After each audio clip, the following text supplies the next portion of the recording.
अस्सलाम वालेकुम guys, welcome to mini tutorial C plus plus programming.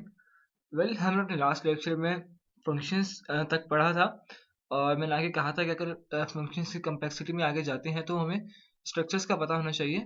तो हम यहाँ पर अब स्ट्रक्चर शुरू करेंगे और स्ट्रक्चर्स जब हम लोग समझ लेंगे उसके बाद हम लोग फिर फंक्शंस पर आ जाएंगे और फंक्शंस की कम्प्लेक्सिटी के हर प्रोग्राम को देखेंगे एक करके।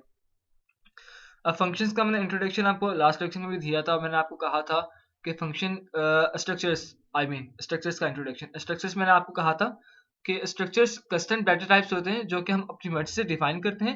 और स्ट्रक्चर का सबसे बड़ा फायदा ये है कि उसमें हम लोग कोई भी डाटा टाइप डिफाइन कर सकते हैं और मैंने आपको कहा था कि मैं आपको करके दिखाऊंगा और आपको दिखाऊंगा कि स्ट्रक्चर्स में हम लोग अपना काम किस कदर आसानी से कर सकते हैं। तो स्ट्रक्चर जो हम डिफाइन करते हैं वो इंट मेंस ऊपर करते हैं और स्ट्रक्चर का कीवर्ड हम लिखते हैं सबसे पहले स्ट्रक्ट। कीवर्ड के बाद हम पैरेंथेसिस लगाकर उसके अंदर हम डिफरेंट डाटा टाइप्स यहाँ पर डिफाइन कर सकते हैं। लाइक अगर मैं यहाँ पर स्टूडेंट डाटाबेस ही बनाता हूँ तो मैं स्टूडेंट का यहाँ पर क्या क्या ले सकता हूँ। मैं स्टूडेंट का यहाँ पर रोल नंबर ले सकता हूँ। मैं स्टूडेंट का यहाँ पर मार्क्स पूछ सकता हूँ फॉर वन सब्जेक्ट और मैं यहाँ पर स्टूडेंट का ग्रेड पूछ सकता हूँ। अब अगर यही काम मैंने स्ट्रक्चर के अलावा करना होता मैं क्या करता, मैं इंट मेन के अंदर ये तीनों वेरिएबल डिक्लेयर करवाता। स्ट्रक्चर का मुझे क्या फायदा हुआ, स्ट्रक्चर जो कि कस्टम डाटा टाइप कहलाता है हमने उसके अंदर डिफरेंट डाटा टाइप्स यहाँ पर डिफाइन कर लिए। अब यहाँ पर आप देख सकते हैं मैंने इंटीजर भी कर लिया, मैंने कैरेक्टर भी कर लिया। स्ट्रक्चर का सबसे बड़ा फायदा यही है जो कि अरे से डिफरेंट है कि अरे जो है वो ग्रुप ऑफ मेमोरी लोकेशन तो असाइन करता है बट सेम डाटा टाइप्स की करता है। स्ट्रक्चर जो कि कस्टम डाटा टाइप हम खुद बनाते हैं इसका सबसे बड़ा फायदा यही है कि जो ग्रुप ऑफ वेरिएबल्स डिक्लेयर करता है उसके लिए रिस्ट्रिक्ट नहीं करता कि एक ही डाटा टाइप होनी चाहिए इंटीजर की। ये कहता है कि आप फ्लोट भी ले सकते हो, आप इंटीजर भी ले सकते हो, आप कैरेक्टर भी ले सकते हो, आप स्ट्रिंग भी ले सकते हो, आप कुछ भी कर सकते हो उसके साथ। तो यहाँ पर मैंने एक स्ट्रक्चर बनाया है छोटा सा स्ट्रक्ट कीवर्ड के साथ और उसके अंदर इसकी कोड लिखा है। अब कोड के अंदर मैं मेन पर आता हूँ। अब इस मेन को इस स्ट्रक्चर से कनेक्ट करने के लिए मुझे एक ऑब्जेक्ट क्रिएट करना पड़ेगा इस स्ट्रक्चर का। तो मैं क्या करता हूँ, स्ट्रक्चर का आई फोकट यहाँ पर मैं एक स्ट्रक्चर का नाम मैंने नहीं लिखा तो स्ट्रक्चर का नाम भी लिखते हैं स्ट्रक्ट कीवर्ड, उसके बाद स्ट्रक्चर का नाम, उसके बाद स्ट्रक्चर के डाटा मेंबर्स जो कि यहाँ पर रोल नंबर्स मार्क्स ग्रेड है। तो यहाँ पर मैं क्या करूँगा, अब स्टूडेंट को मैं कनेक्ट कर दूंगा एक ऑब्जेक्ट नेम क्रिएट करके एस। अब मैं क्या करूंगा, अब मुझे जो भी चीज स्टोर करवानी होगी मैं सिर्फ इस एस को एक्सेस करूंगा, मेन इसके ऑब्जेक्ट को एक्सेस करूंगा। इसका नाम मैं ऑब्जेक्ट ही रख देता हूँ अभी ओबीजे, ताकि आप लोगों को समझ में आ जाए।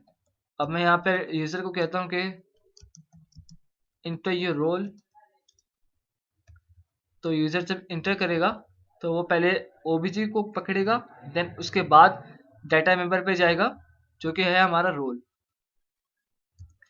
उसके बाद मैं यूजर को कहता हूँ कि inter your marks for English. तो यूजर पहले क्या करेगा, जब मार्क्स देगा इंग्लिश के तो हम यहाँ पर पहले ऑब्जेक्ट को यहाँ पर पकड़ेंगे, ऑब्जेक्ट जो कि ओबीजे है। ऑब्जेक्ट के बाद यहाँ पर हम फिर मार्क्स को पकड़ेंगे। यहाँ पर हम यूजर को फिर कहते हैं inter your grade for English और यहाँ पर हम यूजर को कहते हैं ओबीजे डॉट ग्रेड। अब मैं इस प्रोग्राम को आपको रन करके दिखाता हूँ कि हमसे सारे इनपुट्स ले लेगा यहाँ पर। और राइट यहाँ पे सभी कॉलम नहीं लगाया। अब मैं यहाँ पर रोल नंबर देता हूँ 1 2 3, मार्क्स फॉर इंग्लिश 90 जो कि नहीं आते, और ग्रेड फॉर इंग्लिश बी। आप देख सकते हैं कि इसने हमारी इनपुट ले ली है। तो अब हम इसे शो करवाएंगे। यहाँ पर शो करवाने के लिए मैं लिखता हूँ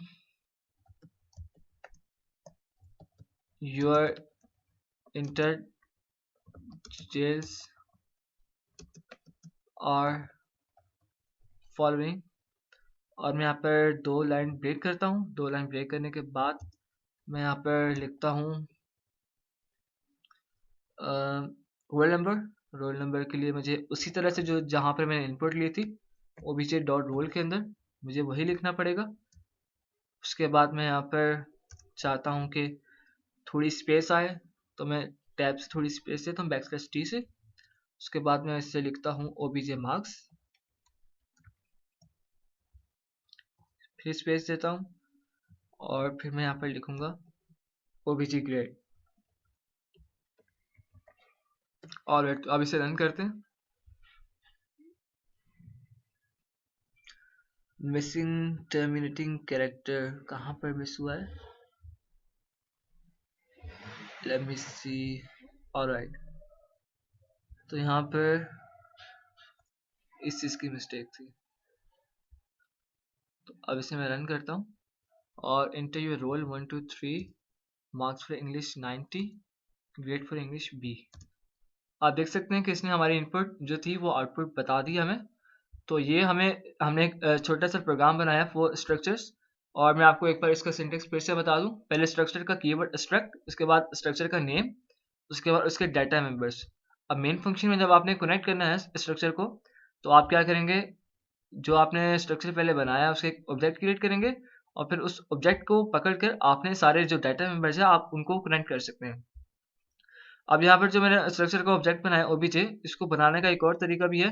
ये जो अभी तरीका है ये लोकली है, ठीक है। आप इंट मेन के बाहर जो भी कुछ क्रिएट करते हैं, let's suppose it doesn't matter कि आप सिर्फ स्ट्रक्चर ही कर रहे हैं, आप इंट बाहर, अगर आप इंट मेन के बाहर ए भी डिक्लेयर करते हैं 5, और आप पूरे प्रोग्राम में ए यूज करना चाहते हैं तो आप कर सकते हैं।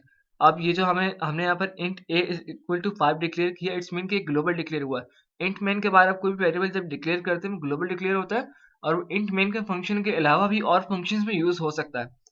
तो बिल्कुल इसी तरह से अगर मैं ग्लोबली डिक्लेयर करना चाहूँ इस ओबीजे को, तो मैं यहाँ पर यहाँ पे पहले इसको रिमूव करता हूँ, और रिमूव करने के बाद जो यहाँ पर मैंने सेमीकोलन लगाया स्ट्रक्चर खत्म होने के बाद, इससे पहले मैं यहाँ पर ऑब्जेक्ट नेम लिख लूंगा और बाकी सारा काम वैसे ही होगा। तो अब इसे मैं रन करता हूँ और आप देख सकते हैं कि इसने पहले की तरह हमें सारा कुछ दिया है। 3 4 5, marks for English 50, grade C। आप देख सकते हैं कि पहली वाली हमारी इनपुट आउटपुट यहाँ पर शो हुई है। तो अब अपने इसी लेक्चर के अंदर मैं आपको बताऊंगा कि नेस्टेड स्ट्रक्चर क्या होता है। अब स्ट्रक्चर तो आप लोगों के सामने लिखा हुआ है और आप लोगों को समझा भी मैंने दी। अब नेस्टेड क्या होता है, नेस्टेड स्ट्रक्चर का सबसे पहला रूल ये होता है कि नेस्टेड स्ट्रक्चर जो होता है वो स्ट्रक्चर विद इन स्ट्रक्चर होता है। लेट्स सपोज आपके पास एक ऐसी कंडीशन आती है कि आपने एक स्टूडेंट का रोल नंबर भी लेना है, उसका ग्रेड भी लेना है और मार्क्स लेने फॉर 3 सब्जेक्ट्स। अगर आपने मार्क्स 3 सब्जेक्ट से लेने हैं तो आपके पास अब चांस आ गया है कि आप जो मार्क्स का जो डाटा मेंबर है आप उसका नेस्टेड स्ट्रक्चर बना सकते हो, क्योंकि वो फॉर 3 मार्क्स के लिए होगा, सब्जेक्ट मार्क्स के लिए। तो यहाँ पर हम क्या करते हैं, मार्क्स को क्लियर करते हैं और मैं यहाँ पर एक नेस्टेड स्ट्रक्चर बनाता हूँ। और नेस्टेड का सबसे पहला रूल ये है कि स्ट्रक्चर जो बना होता है असल उसके ऊपर नेस्टेड स्ट्रक्चर बनाते हैं। जैसे फॉर लूप के अंदर तो फॉर लूप का जो नेस्टेड है वो फॉर लूप के अंदर होता है, लेकिन जो स्ट्रक्चर का नेस्टेड है वो स्ट्रक्चर के बाहर आता है। तो यहाँ पर मैं लिखूंगा स्ट्रक्चर का कीवर्ड स्ट्रक्ट, और उसके बाद मुझे मार्क्स के लिए चाहिए तो यहाँ पर मैं लिखूंगा मार्क्स। उसके बाद रूल सारा वही होगा, और यहाँ पर मैं लूंगा मार्क्स। अगर मैंने 3 सब्जेक्ट लेने तो मैं मार्क्स ले सकता हूँ इंग्लिश,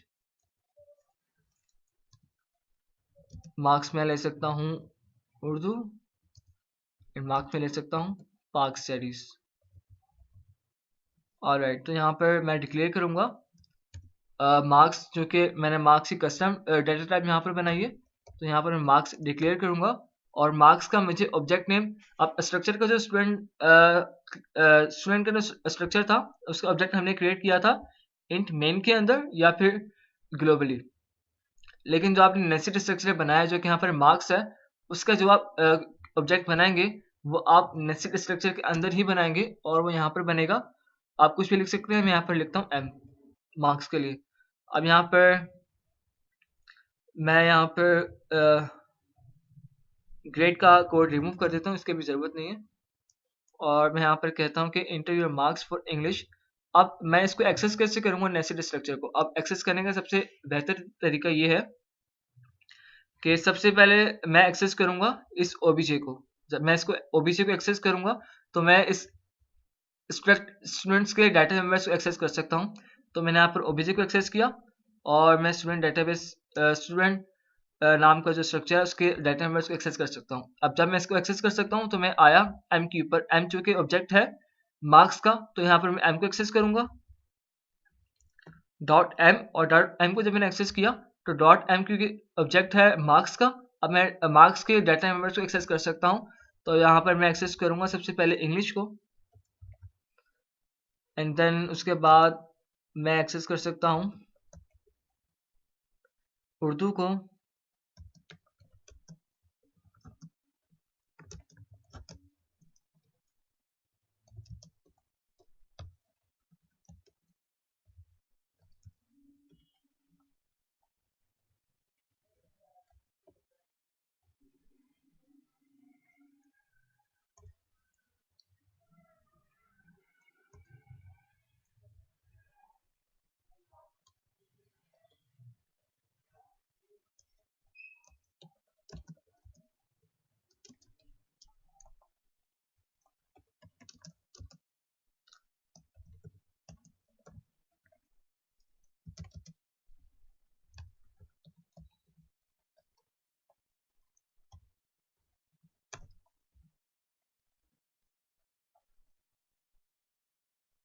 ऑलराइट। तो हमारा प्रोग्राम जो है वो बन चुका है। अब मैं इसे रन करता हूँ और आपको दिखाता हूँ। ऑलराइट, तो यहाँ पर एरर हमें यहाँ पर है कि student has no member named marks. तो यहाँ पर मैं देखता हूँ कि प्रॉब्लम क्या है। ऑलराइट, जो हमारे पास कोड का एरर आ रहा है वो हमारे लास्ट कोड के अंदर आ रहा है, जो कि हमने यहाँ पर रिमूव नहीं किया। तो चूंकि हम लोग यहाँ पर जिसके ऑब्जेक्ट नेम है वो रिमूव कर चुके हैं, तो यहाँ पर मैं इसे भी रिमूव करता हूँ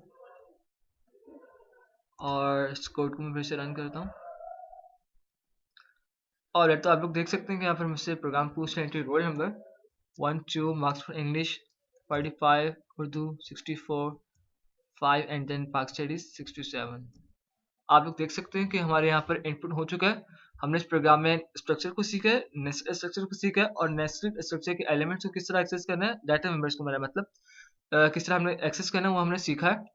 तो अपने इसी लेक्चर के अंदर हम लोग देखते हैं कि अगर हमने एरे को पास करना हो और विद इन स्ट्रक्चर्स तो हमने किस तरह से कर सकते हैं। तो यहाँ पर लेट सपोज मैंने नेस्टेड स्ट्रक्चर तो बनाना है, ठीक है, मार्क्स का, लेकिन मैं चाहता हूँ कि मार्क्स जो मैंने इंटर करनी है वो मैं एक ही मार्क्स नाम का वेरिएबल लूँ, मार्क नाम का। ऑलराइट, क्योंकि मार्क्स पहले ही मैंने स्ट्रक्चर का बनाया हुआ नाम, मार्क नाम का मैं वेरिएबल लूँ या नंबर्स का ले लूँ। ऑलराइट, और मैं चाहता हूँ कि मैं 3 नंबर सब्जेक्ट के ले लूँ with this array, nested array. तो यहाँ पर मैं कैसे ले सकता हूँ, तो यहाँ पर मुझे रिमूव करना पड़ेगा इंग्लिश, उर्दू और पाक सीरीज का कोड।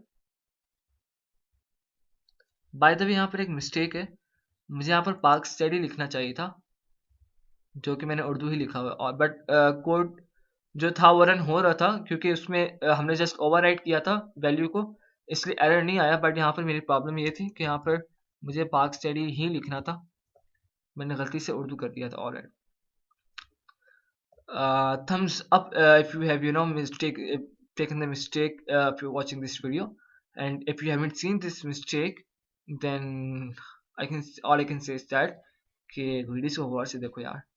ऑलराइट, तो यहाँ पर मैं इस कोड को रिमूव करूँगा क्योंकि जस्ट अब मैं मैं लूप लगा रहा हूँ, क्योंकि मैंने ऊपर जो है यहाँ पर 3 सब्जेक्ट का रखा हुआ है, तो यहाँ पर मैं 3 सब्जेक्ट का रखूँगा।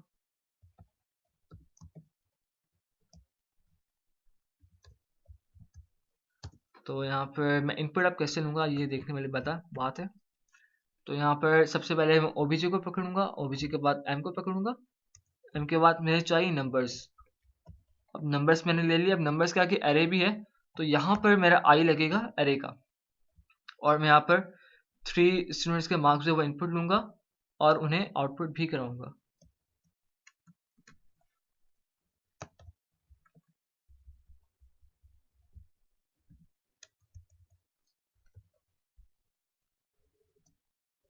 ऑलराइट, प्रोग्राम बन चुका है, इसे रन करता हूँ मैं। इंटू ये रोल नंबर 1 2 3, आप मेरे पास स्टूडेंट्स के मार्क्स यहाँ पर इनपुट करने हैं, क्योंकि मैंने सी आउट स्टेटमेंट नहीं कराया था इसलिए यहाँ पर कुछ प्रिंट नहीं हुआ।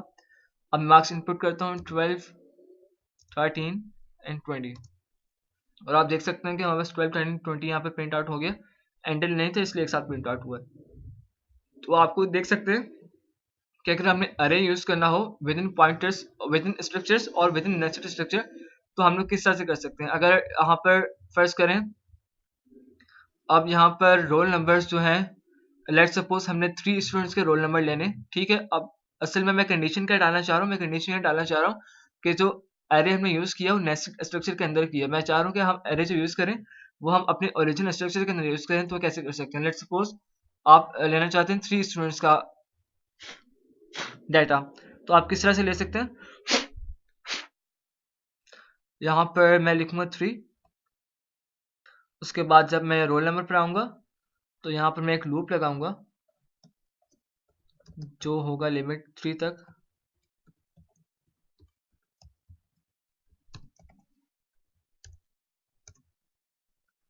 और इसको मैं क्लोज करूंगा यहाँ पे। ऑलराइट, तो यहाँ पर मैं आपको एक मेन पॉइंट जो कि अभी बताने वाला हूँ ये है कि जो नेस्टेड स्ट्रक्चर था उस पर हमने एरे का जो आई लगाया था लूप के अंदर वो था नंबर्स के साथ। नंबर्स के साथ इसलिए था क्योंकि हमारी जो नेस्टेड स्ट्रक्चर था उस वो अरे थी, ठीक है। तो हमने जस्ट आई जो था वो एंड पर लगाया था। अब हमारी नेस्टेड स्ट्रक्चर जो है वो अरे नहीं है, हमारा जो ओरिजिनल स्ट्रक्चर है वो अरे है। तो हम अरे उस पर कैसे लगा सकते हैं, तो यहाँ पर उसकी जो ट्रिक है वो ये है कि इनटू ये रोल नंबर, तो ओबीजे डॉट रोल के बाद आप यहाँ पर नेस्टेड का जो मतलब लूप का जो आया है वो यहाँ पर लगाएंगे। तो यहाँ पर अब मैं लगाता हूँ 3 के लिए, तो अब बाकी जो कोड है जो कि नंबर्स के लिए था उसे मैं यहाँ पर करता हूँ कमेंट,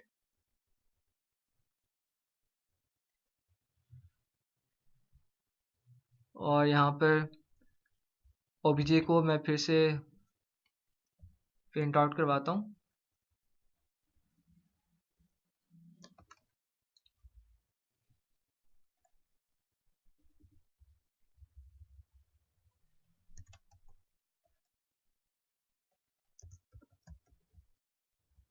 और इस लाइन को मैं रिमूव करता हूँ यहाँ से, और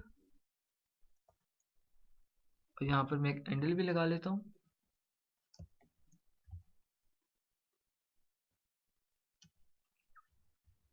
और मैं इस लाइन को भी यहाँ से रिमूव करता हूँ, और इसको मैं यहाँ पर लिख लेता हूँ ऊपर ताकि बार बार प्रिंट आउट ना हो। इंटर योर रोल नंबर्स और 3 स्टूडेंट्स। ऑलराइट, तो अब मैं इस प्रोग्राम को रन करता हूँ और देखते हैं कि 3 स्टूडेंट का रोल नंबर यहाँ पर इनपुट होता है कि नहीं होता। Inter your roll number for 3 students 1 2 3। आप देख सकते हैं कि यहाँ पर इनपुट भी हो गया और आउटपुट भी हो गया। इस प्रोग्राम में हम लोगों ने एक स्ट्रक्चर बनाया, उसके बाद एक नेस्टेड स्ट्रक्चर बनाया, उसके बाद हम लोगों ने सीखा कि इसके एलिमेंट्स को किस तरह से करना है। एलिमेंट्स के बाद हमने सीखा कि अगर एरे पास करनी है हमने स्ट्रक्चर के अंदर वो किस तरह से करनी है, जो कि हमने यहाँ पर रोल के एग्जाम्पल में की। उसके बाद हमने देखा कि नेस्टेड स्ट्रक्चर के अंदर एरे पास करनी है तो वो किस तरह से कर सकते हैं, और वो हम लोगों ने यहाँ पर नंबर्स के ऑपरेशन के नंबर के वेरिएबल के ऊपर ऑपरेट किया। तो होप सो कि आपको स्ट्रक्चर यहाँ पर समझ आ गया होगा, और अपने नेक्स्ट ट्यूटोरियल में हम लोग पॉइंटर्स का कुछ देखते हैं, और उसके बाद स्ट्रक्चर जो हम लोगों ने पूरे सीख लिए उसके बाद हम लोग फिर फंक्शंस पर आते हैं और फिर स्ट्रक्चर्स को वहाँ पर यूज़ करना सीखेंगे। So let's hope for the best and happy coding.